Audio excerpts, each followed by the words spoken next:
20 minute 4 കാര്യങ്ങൾ. ഞങ്ങളൊക്കെ ഈ TV ചാനൽ ചർച്ച ചെയ്യുന്ന ശീലിച്ചുകൊണ്ട് സമയവും പോയിന്റും പറഞ്ഞാണ് പലപ്പോഴും സംസാരിക്കാറുള്ളത്. ഞങ്ങളൊക്കെ എവിടെ പോയാലും ഒരു സ്റ്റോപ്പ് വാച്ച് വെച്ചാൽ സംസാരിക്കാറുള്ളത്. 20 മിനിറ്റാണ് നിങ്ങളുടെ സമയം ഞാൻ എടുക്കാൻ ആഗ്രഹിക്കുന്നത്, അഭ്യർത്ഥിക്കുന്നത്. 4 പോയിന്റുകളാണ് പ്രധാനമായി പറയാൻ ആഗ്രഹിക്കുന്നത്.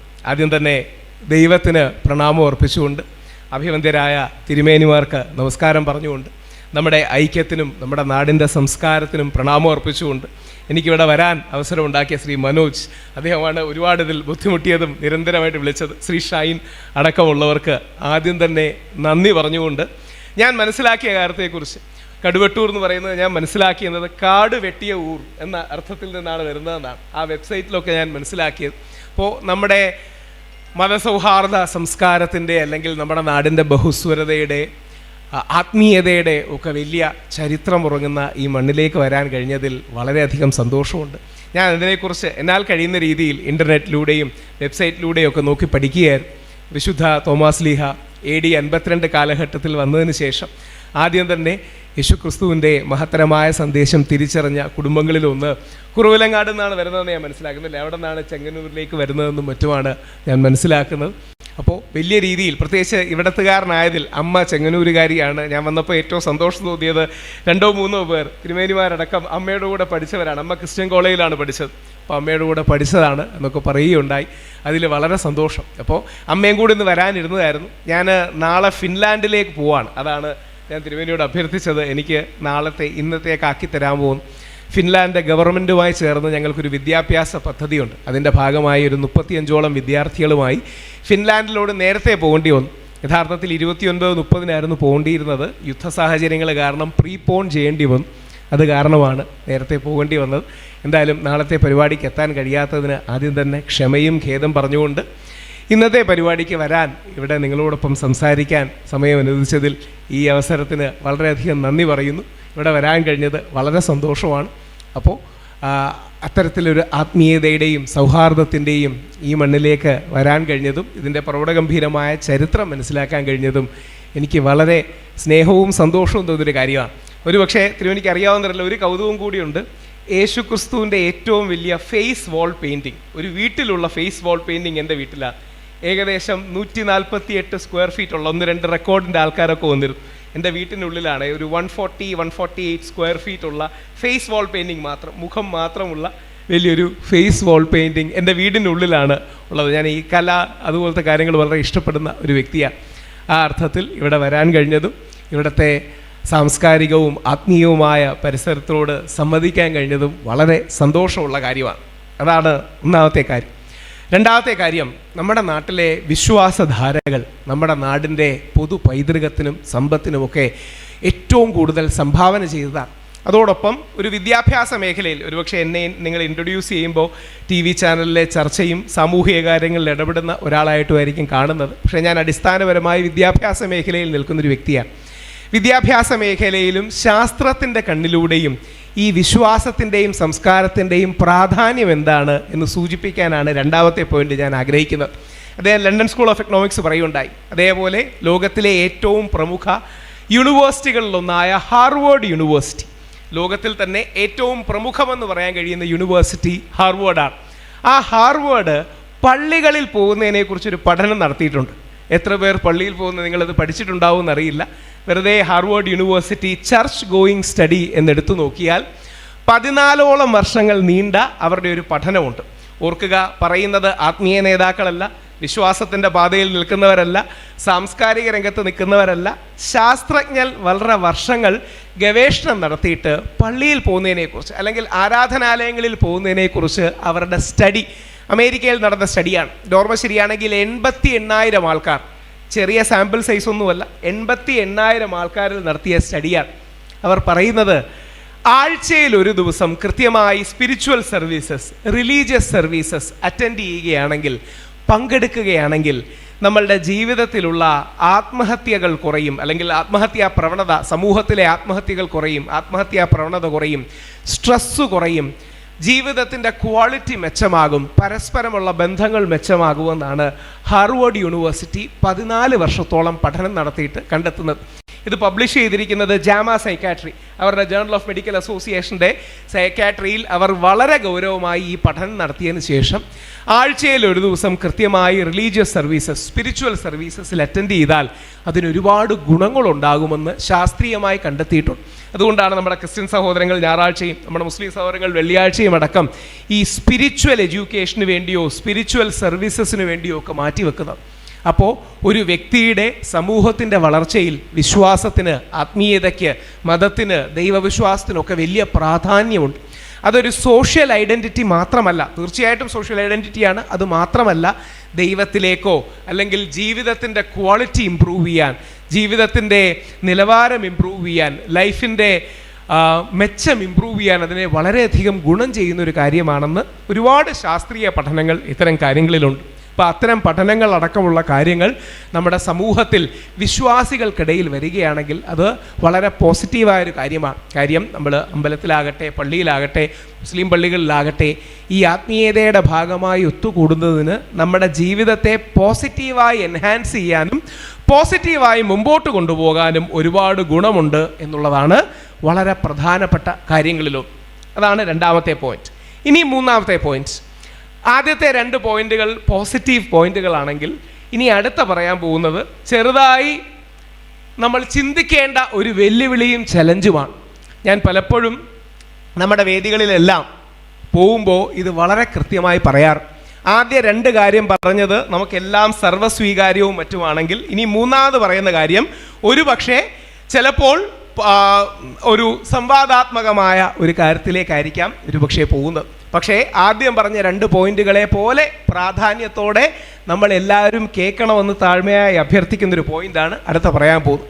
വിശിഷ്യ ഒരു സാമൂഹിക നിരീക്ഷകൻ എന്ന നിലയിൽ നമ്മുടെ സമൂഹത്തിലും ആത്മീയതയ്ക്കും നേതൃത്വം നൽകുന്ന അഭിവന്ദ്യ തിരുമേനിമാർക്ക് മുമ്പിൽ കൂടി സമർപ്പിക്കാൻ ആഗ്രഹിക്കുന്നൊരു പോയിന്റാണ്. ഇന്ന് നമ്മുടെ കേരളം ഫേസ് ചെയ്യുന്ന ഏറ്റവും വലിയ പ്രശ്നങ്ങളിലൊന്ന് എന്താ? കേരള സമൂഹം അഭിമുഖീകരിക്കുന്ന ഏറ്റവും വലിയ പ്രശ്നങ്ങളിലൊന്നെന്താ? വിശിഷ്യ ക്രിസ്ത്യൻ സമൂഹം അഭിമുഖീകരിക്കുന്ന പ്രശ്നങ്ങളിലൊന്നും എന്താ? അപ്പം നിങ്ങൾക്ക് തോന്നുന്നതിൽ കൗതുകം തോന്നും. അതായത് ക്രിസ്ത്യൻ സമൂഹത്തിൽ ജീവിക്കുന്നവരുടെ മുമ്പിൽ വന്ന്, അഭിവന്ദ്യ പിതാക്കന്മാരുടെ മുമ്പിൽ വന്ന് ക്രിസ്ത്യൻ സമൂഹം അഭിമുഖീകരിക്കുന്ന പ്രശ്നങ്ങളിലൊന്നും എന്തെന്ന് ക്രിസ്ത്യാനി അല്ലാത്ത ഞാൻ പറയുന്നതിന് തീർച്ചയായും നിങ്ങൾക്കൊരു കൗതുകം തോന്നും. പക്ഷേ ഈ വിഷയങ്ങളെക്കുറിച്ച് പഠിക്കുന്ന ഒരു വ്യക്തി എന്ന രീതിയിൽ വിശിഷ്യ ഹിന്ദു ക്രിസ്ത്യൻ സമൂഹങ്ങൾ ശ്രദ്ധിക്കേണ്ട ഒരു വിഷയമായിട്ട് ഞാൻ പോകുന്ന എല്ലാ വേദികളിലും പോയി പറയാറ്. ഞാനൊരു മതസൗഹാർദ്ദവാദിയാണ്, ഗാന്ധിയനാണ്. ഒരുപക്ഷെ ഇന്ത്യയിൽ വളരെ കുറച്ച് ആൾക്കാരെ മഹാത്മാഗാന്ധിയെ കയ്യിൽ പച്ചകുത്തി കാണും. അതിലൊരാളാണ് ഞാൻ മുസ്ലിം ലീഗിൻ്റെ അടക്കം വേദികളിൽ പോയി സ്ഥിരമായി പറയുന്നൊരു വിഷയമാണ്. നമ്മുടെ തിരുവിതാംകൂർ ഭാഗത്ത് വലിയ രീതിയിൽ ഒരു തകർച്ച സംഭവിച്ചുകൊണ്ടിരിക്കുകയാണ്. ഇത് നമ്മൾ മനസ്സിലാക്കുകയും അഡ്രസ്സ് ചെയ്യുകയും ചെയ്തില്ലെങ്കിൽ വരുന്ന തലമുറകളിൽ അത് വലിയൊരു ബുദ്ധിമുട്ടും പ്രശ്നങ്ങളും ഉണ്ടാകും. ഉദാഹരണം, ഇന്ത്യയിൽ ഏറ്റവും കൂടുതൽ തകർച്ചയും തളർച്ചയും അനുഭവിക്കുന്നൊരു സ്ഥലം ഇവിടെ നിന്നൊരു 12 കിലോമീറ്റർ അപ്പുറത്തുള്ള സ്ഥലമാണ്. ആ സ്ഥലത്തിൻ്റെ പേര് കുമ്പനാട് എന്നാണ്. യഥാർത്ഥത്തിൽ നമ്മൾക്കെന്ന് പറഞ്ഞാൽ വിശിഷ്യ ക്രിസ്ത്യാനികൾക്കും ഹിന്ദു സമൂഹങ്ങൾക്കും ഒരു വലിയ ജനസംഖ്യാ തകർച്ച സംഭവിച്ചുകൊണ്ടിരിക്കുകയാണ് എന്നുള്ളതൊരു സത്യമാണ്. ഇത് വേറെ ആരെയും കുറ്റം പറയാനോ വേറെ ആരുടെയെങ്കിലും പുറത്തു കയറാനോ വേണ്ടിയല്ല പറയുന്നത്. ഞാൻ ഏറ്റവും കൂടുതൽ ഹിന്ദു മുസ്ലിം ഐക്യത്തിന് വേണ്ടി പ്രവർത്തിക്കുന്ന ഒരു വ്യക്തിയാണ്. നമ്മുടെ മുസ്ലിം സഹോദരങ്ങളുടെ പരിപാടിക്ക് പോകുന്ന വ്യക്തിയാണ്. നമ്മുടെ തിരുവിതാംകൂർ ഭാഗത്തെ ഹിന്ദു ക്രിസ്ത്യൻ കുടുംബങ്ങളിൽ ജനസംഖ്യ കുത്തനെ കുറയുന്നു എന്നുള്ളത് ഒരു ഡെമോഗ്രഫിക് റിയാലിറ്റിയാണ്. അഥവാ കണക്കുകളും ശാസ്ത്രവും കൊണ്ട് ചൂണ്ടിക്കാണിക്കാവുന്ന, തൊട്ട് കാണിക്കാവുന്ന റിയാലിറ്റിയാണ്. ഇന്ത്യയിൽ അങ്ങനെ ജനസംഖ്യാ തകർച്ച അനുഭവിക്കുന്ന അപൂർവം ജില്ലകളിലൊന്ന് പത്തനംതിട്ട ജില്ലയാണ്.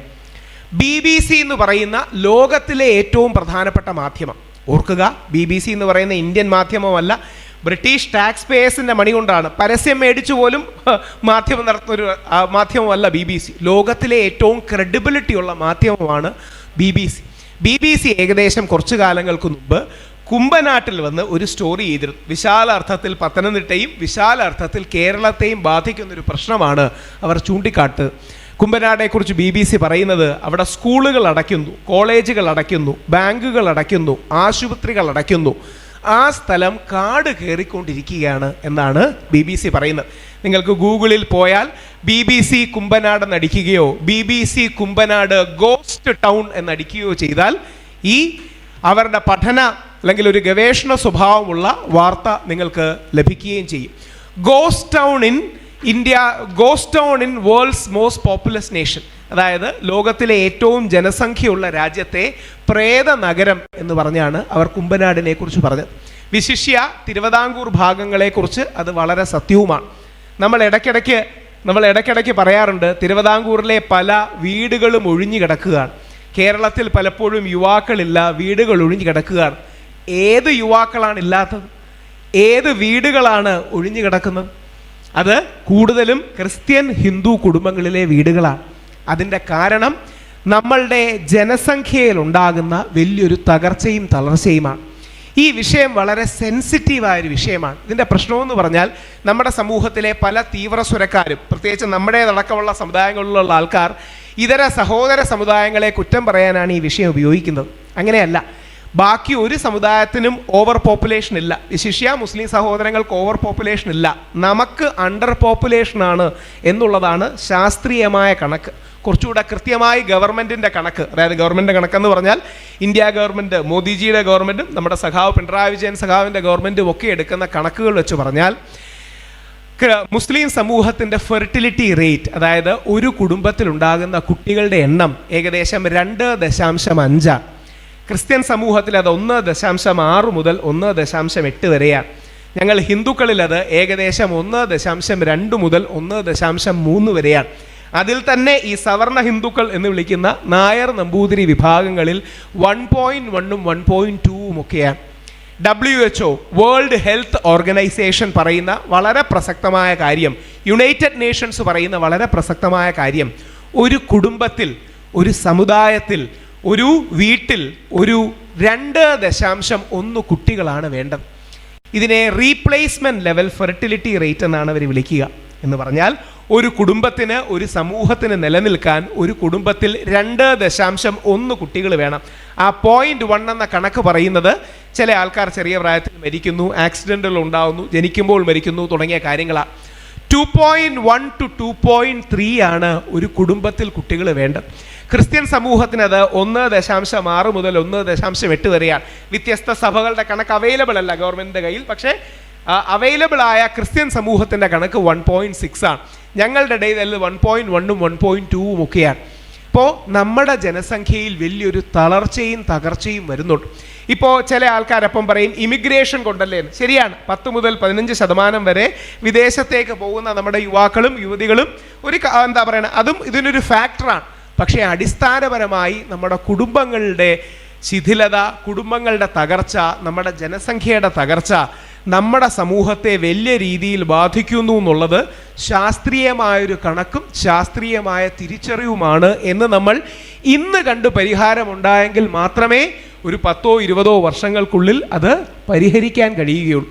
അതിൽ ഏറ്റവും പ്രധാനപ്പെട്ട കാര്യം, ഇനി കേരളത്തിൻ്റെ കണക്കുകൾ എടുത്താൽ, സമുദായം തിരിച്ചുള്ള കണക്കുകൾ അവൈലബിൾ അല്ല, എന്നാലും ബ്രോഡ്ലി എടുത്താൽ കേരളത്തിലാണ് ഇന്ത്യയിൽ ഏറ്റവും കൂടുതൽ ആത്മഹത്യകൾ നടക്കുന്ന സംസ്ഥാനങ്ങളിലോ, കേരളത്തിലാണ് ഇന്ത്യയിൽ ഏറ്റവും കൂടുതൽ കുടുംബ ഛിദ്രങ്ങൾ, കുടുംബ തകർച്ചകൾ നടക്കുന്ന സംസ്ഥാനങ്ങളിലോ. നമ്മുടെ കുടുംബ സംവിധാനം, വിശ്വാസം, സംസ്കാരം തുടങ്ങിയ ഒരുപാട് കാര്യങ്ങളിൽ വിള്ളലുകൾ വീഴുന്നു എന്നുള്ളത് ഒരു ശാസ്ത്രീയമായി ചൂണ്ടിക്കാണിക്കാൻ കഴിയുന്ന സത്യമാണ്. ഇതിൻ്റെ പരിഹാരം എന്താണ്? ഇതിൻ്റെ പരിഹാരമാണ് നമ്മുടെ ആത്മീയ നേതൃത്വം. അത് ഏത് മതത്തിൻ്റെയും ഏത് വിശ്വാസത്തിൻ്റെയും ആണെങ്കിലും, ക്രിസ്ത്യനാകട്ടെ, മുസ്ലിം ആകട്ടെ, ഹിന്ദു ആകട്ടെ, നിർബന്ധമായി നമുക്കൊരു സ്പിരിച്വൽ ഓറിയൻറ്റേഷൻ വേണം, ഒരു ഫാമിലി ഓറിയൻറ്റേഷൻ വേണം. അത്തരം കാര്യങ്ങൾ നമ്മുടെ സമൂഹത്തിൽ, വിശിഷ്യ കേരളത്തിൽ തകർന്നുകൊണ്ടിരിക്കുകയാണ് എന്ന് നമുക്ക് ഡെമോഗ്രഫിക്കലി, ജനസംഖ്യാപരമായിട്ടും മറ്റും പഠിക്കാനും മറ്റും പറ്റും. ഇത്തരം സെൻസിറ്റീവായ വിഷയങ്ങൾ, പ്രത്യേകിച്ച് മതവും സമുദായവും കുടുംബവുമായിട്ട് ബന്ധപ്പെട്ട വിഷയങ്ങൾ പലപ്പോഴും പൊതുവേദികൾ നമ്മൾ പറയാറില്ല. നമ്മുടെ വാട്സപ്പ് ഗ്രൂപ്പുകളിലേക്ക് ഒതുക്കാറുണ്ട്. വാട്സപ്പ് ഗ്രൂപ്പുകളിലേക്ക് ഒതുക്കിയിട്ട് പറയും മലപ്പുറത്ത് ജനസംഖ്യ ഭയങ്കരമായിട്ട് കൂടുന്നു. എന്നാൽ നമ്മുടെ കയ്യിലുള്ള പ്രശ്നങ്ങളും നമ്മുടെ സമൂഹത്തിലുള്ള പ്രശ്നങ്ങളും എന്താണ് എന്ന് പലപ്പോഴും നമ്മൾ പറയാറില്ല. ഇതൊരു സീരിയസ് ആയ വിഷയമാണ് എന്ന് നമ്മൾ അഡ്രസ്സ് ചെയ്യണം. പത്തനംതിട്ട അടക്കമുള്ള സ്ഥലങ്ങളിൽ ഈ ജനസംഖ്യാ തകർച്ചയും കുടുംബ തകർച്ചയും ഒക്കെ എവിഡൻ്റായി കാണാൻ കഴിയും. ഞാൻ വിശേഷിച്ച് നോർത്ത് ഇന്ത്യയിൽ സംസാരിക്കാൻ പോകുമ്പോൾ നോർത്ത് ഇന്ത്യയിലെ സുഹൃത്തുക്കളോട് ചോദിക്കും, ഇന്ത്യയിൽ ഏറ്റവും കൂടുതൽ ഞങ്ങൾ ഹിന്ദുക്കൾ ബുദ്ധിമുട്ട് അനുഭവിക്കുന്ന ഒരു ജില്ല കേരളത്തിലാണ്. ഏതാണെന്ന് പറയാമോ? അപ്പോൾ അവിടെ ഈ കുറേ തീവ്രത കൂടിയ ആൾക്കാർ ചാടിക്കയറി മലപ്പുറം എന്ന് പറയും. കുറച്ചുകൂടെ മയമുള്ള ആൾക്കാർ പതുക്കെ പറയും മലപ്പുറമാണെന്ന് തോന്നുന്നു. ഞാൻ പറഞ്ഞു മലപ്പുറം അല്ല, പത്തനംതിട്ടയാണ് നമ്മുടെ പ്രശ്നം. ഞങ്ങളുടെ അയ്യപ്പനടക്കം ഇരിക്കുന്ന പത്തനംതിട്ടയും ഈ ഭാഗങ്ങളിലും തിരുവിതാംകൂർ ഭാഗങ്ങളിലുമാണ് പ്രശ്നം. കാരണം ആത്മഹത്യയാകട്ടെ, കുടുംബഛിദ്രമാകട്ടെ, മദ്യപാനം, മയക്കുമരുന്നിൻ്റെ വിഷയങ്ങളാകട്ടെ, ഇതെല്ലാം കണക്ക് പ്രകാരം നമ്മുടെ ഈ തിരുവിതാംകൂർ ഭാഗങ്ങളിലാണ് കൂടുതൽ എന്നുള്ളത് ഒരു കണക്കെടുത്ത് നോക്കിയാൽ ഗവൺമെൻറ്റിൻ്റെ കണക്കുകൾ സൂചിപ്പിക്കുന്ന സത്യമാണ്. ഈ വിഷയത്തിൻ്റെ പരിഹാരവും ആത്മീയതയെന്നോ അല്ലെങ്കിൽ വിശ്വാസമെന്നോ സ്പിരിച്വാലിറ്റിയെന്നോ എന്ത് വിളിച്ചാലും കുഴപ്പമില്ല. ശാസ്ത്രം ഇതിനെ വിളിക്കുന്നത് എക്സിസ്റ്റൻഷ്യൽ ഇൻ്റലിജൻസ് എന്നാണ്. ഞാനൊക്കെ ടീച്ചർമാർ ക്ലാസ് എടുക്കുന്നവരാണ്. അതിനെ വിളിക്കുന്നത് അവർ ജീവിതോന്മുഖമായ ഒരു വൈഭവം, ജീവിതോന്മുഖമായ ഒരു ഇൻ്റലിജൻസ്, ഒരു എക്സിസ്റ്റൻഷ്യൽ ഇൻ്റലിജൻസ് എന്നാ പറയും. സാധാരണ ഭാഷയെ നമ്മൾ ആത്മീയത എന്ന് പറയും, വിശ്വാസം എന്ന് പറയും, കെട്ടുറപ്പ് എന്ന് പറയും. ആ രീതിയിലുള്ള കെട്ടുറപ്പ് നമ്മുടെ അമ്പലങ്ങളിലും പള്ളികളിലും വേണ്ടത് വളരെ അത്യാവശ്യമാണ്. അത് നമ്മുടെ നാടിൻ്റെ മുമ്പോട്ടുള്ള പോക്കിന് ഏറ്റവും പ്രധാനമാണ്. അതുകൊണ്ട് ഇത് വളരെ, ഞാനതുകൊണ്ട് പ്രത്യേകിച്ച് ക്രിസ്ത്യൻ വേദികളിൽ ചെന്ന്, ഞാൻ ഈ അടുത്തിടയ്ക്കും തിരുവല്ല വന്നിട്ട് ഞാൻ അവിടെയും പറഞ്ഞ പ്രധാന പോയിന്റുകളിലൊന്നും ഇതാണ്. ഇത് നമ്മൾ അഡ്രസ്സ് ചെയ്യണം. അഡ്രസ്സ് ചെയ്യുമ്പോൾ വളരെ മോഡറേറ്റായി, ഇൻക്ലൂസീവായി, മതസൗഹാർദ്ദത്തോടു കൂടി, ആരോടും വിദ്വേഷം ഉണ്ടാക്കാത്ത രീതിയിൽ, എന്നാൽ നമ്മളുടെ മുമ്പോട്ട് പോക്കിന് ആവശ്യമാണെന്നുള്ള തിരിച്ചറിവിൽ കൂടി വേണം. ഈ തിരിച്ചറിവ് പലപ്പോഴും എനിക്കില്ലായിരുന്നു. എനിക്ക് കല്യാണം കഴിച്ചതിന് ശേഷം 7-8 വർഷത്തിന് ശേഷമാണ് കുട്ടി ഉണ്ടായത്. കാര്യം എനിക്ക് ഏതൊരു ആധുനിക തലമുറയിലെ വ്യക്തിയെ പോലെ എനിക്കും ഒരു 100 ഡൗട്ടുകളായിരുന്നു. കുട്ടി വേണോ, അത് മെനക്കേടല്ലേ, ബുദ്ധിമുട്ടല്ലേ? പക്ഷേ പിന്നീടാണ് യഥാർത്ഥത്തിൽ ദൈവം തരുന്നതാണ് നമ്മുടെ മക്കൾ, ആ കുടുംബമാണ് ലോകത്തിൻ്റെ അടിസ്ഥാനം, മുമ്പോട്ടുള്ള പോക്കിന് അടിസ്ഥാനം എന്നൊക്കെയുള്ളൊരു തിരിച്ചറിവ് വ്യക്തിപരമായും എനിക്ക് ഉണ്ടായത്. അതാണ് മൂന്നാമത്തെ പോയിന്റ്. ഇനി അവസാനത്തെ 4 മിനിറ്റ്. നമ്മുടെ നാട്ടിൻ്റെ, ഞാൻ പലപ്പോഴും പോകുമ്പോൾ സ്ഥിരം ചോദിക്കുന്ന ചോദ്യങ്ങളിലൊന്നാണ്, ഇത് നമ്മുടെ ഇന്ത്യയുടെ കൊടിയാണ്. ഇന്ത്യയുടെ കൊടിയാണ്, എല്ലാവർക്കും ഇഷ്ടമുള്ള, എല്ലാവരും ഒരേപോലെ ആദരിക്കുന്ന കൊടിയാണ്. ഈ കൊടിയിൽ 3 നിറങ്ങളുണ്ട്. ഒന്ന് കുങ്കുമമാണ്, ഒന്ന് വെള്ളയാണ്, ഒന്ന് പച്ചയാണ്. ഈ നിറങ്ങളുടെ അർത്ഥം എന്താണ്? നമ്മളെല്ലാം സ്കൂളിൽ പഠിക്കും. ഈ നിറങ്ങളുടെ അർത്ഥം എന്ന് പറഞ്ഞാൽ, ഇതിലെ കുങ്കുമം എന്ന് പറയുന്നത് ത്യാഗവും ധീരസന്നദ്ധതയുമാണ്. ഇതിലെ വെള്ള എന്ന് പറഞ്ഞാൽ സമാധാനമാണ്. പച്ച എന്ന് പറഞ്ഞാൽ ഫലഭൂയിഷ്ഠതയാണ്, ഫെർട്ടിലിറ്റിയാണെന്നൊക്കെ പഠിക്കും. പക്ഷേ എന്ത് ചെയ്യാൻ പറ്റും? ഇത് ഡിസൈൻ ചെയ്ത മഹാത്മാഗാന്ധി കൃത്യമായിട്ട് ഇതിൻ്റെ അർത്ഥം എഴുതി വെച്ചിട്ടുണ്ട്.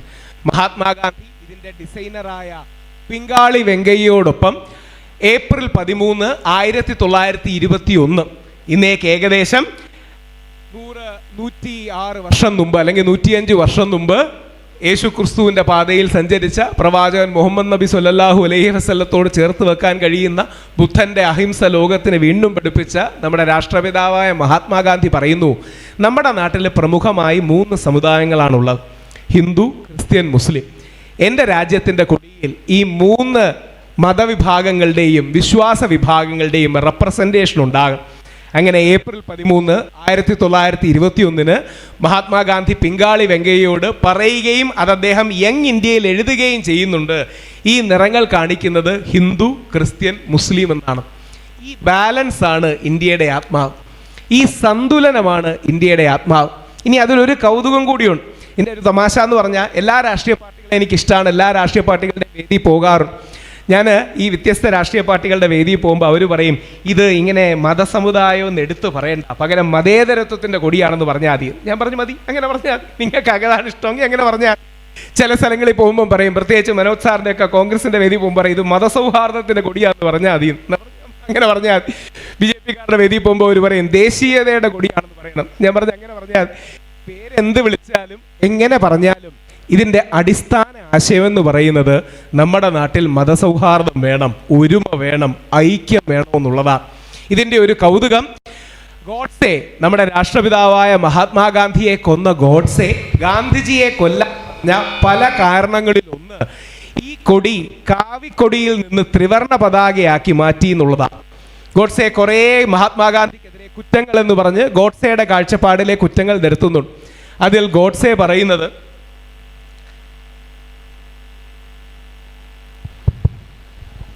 ഗോഡ്സെ പറയുന്നത് മഹാത്മാഗാന്ധിയാണ് കാവി എന്നുള്ള പതാക മാറ്റി ത്രിവർണ പതാകയാക്കിയത് എന്നുള്ളതാണ്.